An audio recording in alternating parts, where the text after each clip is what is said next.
महर्षि वेद व्यास की कर्मस्थली बिलासपुर में 11 से 15 नवंबर तक लगने वाले प्रसिद्ध धार्मिक एवं ऐतिहासिक अंतर्राज्यीय कपाल मोचन मेले के प्रबंधों को लेकर जिला उपायुक्त ने सभी विभागों के अधिकारियों के साथ जायजा लिया।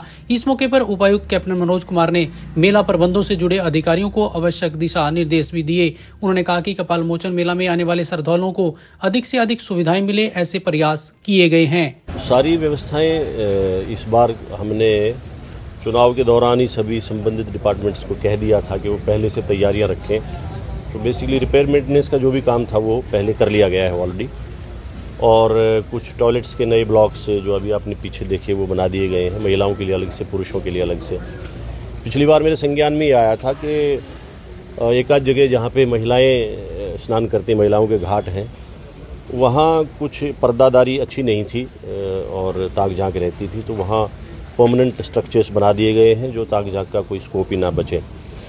और सुरक्षा व्यवस्था के दृष्टिगत सभी जो पहले इंतजामात थे उसके अलावा फालतू इस बार किए जा रहे हैं कि फोर्स भी हमने फालतू मंगवाई है जो बाहर से आएगी। तो आप ये मान के चलिए कि पिछली मर्तबा के मुकाबले 600-700 लोग इस बार फालतू रहेंगे। जो हमारी ओवरहेड मचान टाइप ऑब्जर्वेशन पोस्ट भी रहेंगी, नीचे नाके भी रहेंगे, पुलिस पोस्ट भी रहेंगी, बीट पे गश्त भी रहेंगी, और 11 से लेकर 15 तक समापन तक डिप्लॉयमेंट 100% कायम रहेगा ज्यों का त्यों। एक आप जैसे साथियों की बदौलत मुझे पिछली दफ़ा ये पता चला था कि कोई बोट में छोटी मोटी लीकेज शायद कहीं थी, तो इस बार हमने ये भी सुनिश्चित किया है कि ऐसा ना हो। और नई बोट्स भी आ गई हैं, रबर बोट्स हैं, और SDRF भी यहाँ पे तैनात रहेगी। हालांकि ऐसा कोई बोट वाला हादसे का कोई गुंजाइश है नहीं, क्योंकि हमने पानी की मात्रा, उसका लेवल इतना ही रखा है कि कोई डूब ना पाए। फिर भी चूँकि एक चलन है, या कोई छोटे बच्चे हैं, या कोई पैर फिसल के कोई औंधी मूवी ना जा गिरे, तो हादसे से इनकार नहीं किया जा सकता।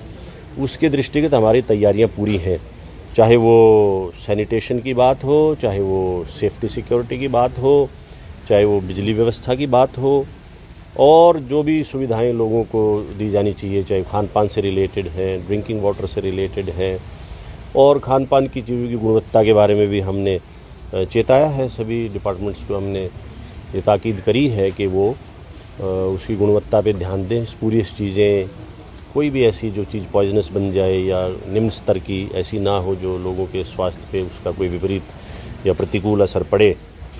और बाकी आप लोग जो कुछ हमारे नॉलेज में लाते रहेंगे, और ये तो एक सतत प्रक्रिया है। Improvement is the biggest room for improvement is the biggest room in the house. तो हम परफेक्शन का दावा तो नहीं कर सकते, लेकिन कोशिश है कि उसके आसपास कहीं रहें, और जो भी हमारे संज्ञान में चीज़ें आएंगी वो और भी सुधार परिवर्तन हम करेंगे। We are open to it. आपको बता दें कि 5 दिन चलने वाले अंतर्राज्यीय कपाल मोचन मेले में 8 से 10 लाख श्रद्धालुओं के पहुंचने की उम्मीद है। इसी को लेकर प्रशासन ने भी सभी तैयारियां पूरी कर ली हैं। Bureau report, Navdesh times.